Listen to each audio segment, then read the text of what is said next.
Hi, everybody. I hope everyone's doing well. I feel like I could talk about this topic forever, so I'll try to keep it to 3 to 5 minutes. I have had some really good reviews. I've had some really good bosses. I've also had some not so great reviews, not necessarily that the content was bad, but what made the reviews not that great was that it didn't feel individualized, personalized, relevant at all.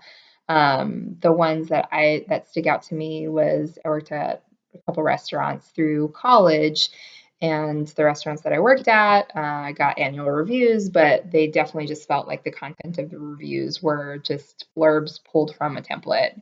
Improve your wine knowledge, attention to detail, things like that. So again, not personalized, not individualized, was more of a throwaway review. It felt like just something they had to do, which it was.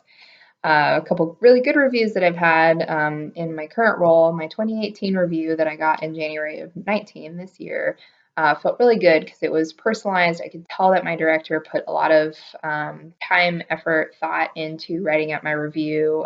It had specific examples of projects I had finished, things that I had implemented, and my own professional development goals that I had communicated to him throughout the previous year. It was also a collaborative exercise in the sense that I was able to give input on how I thought I did, how I thought my performance was over the last year, and I also set goals for myself for 2019. I set goals for that were tangible, more like project type things that I wanted to accomplish, but then I also set professional development and career path and goals that way. So it felt really good. I felt heard. I felt that I was valued, taken seriously, and a lot of time was put into it. Also had to write reviews for staff members. This last year was also the first one that I felt really good about. I have two little kids, so over the last 4 years, I've been out twice for 6, 7 months at a time, so I've lost a good chunk of the year. This last year was the first time that I had my own team to write reviews for that I also had a whole year under my belt. So my past self organized myself really well for my future self when it came around to writing the annual reviews. So I use OneNote for all of my weekly check-ins with my team, and I have a template that I use. I just copy paste for each date that check-in is, and that template has highs, lows, projects. So we work on the specific project work, but then we also talk about professional development. We don't always have to talk about either or both, but it's just a guideline, a visual guideline for us to follow. And what I also put in there on the template is their goals for 2019 that I had set from their annual review back in January for this year. I did that last year as well, which was super helpful. So it's a top of mind visual. We get to look at it all the time. And then we also check in quarterly to say, hey, over the last 3 months, we've been talking about these things every week, but how we feel about everything. Do we need to redirect? How's it going?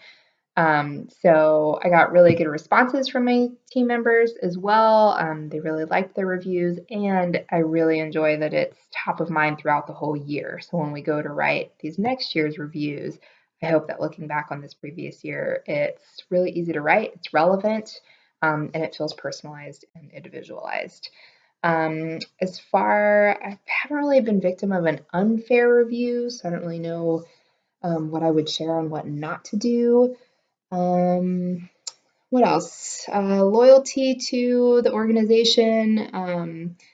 Definitely, I would say just individualized, personalized. If your organization has a really strong mission and or core values, build those into your annual review for your team. Or if you have the opportunity to collaborate on your own annual review with your boss, your manager, throw in what your strengths are in relation to your organization's core values. So a few of our core values are very common to a lot of places: integrity, respect, inclusivity, things like that. So it's really nice to be able to tie your own professional development, your own professional achievements, personal achievements to the mission and to your organization's core values. I think that will definitely help tie in loyalty to your institution or your organization.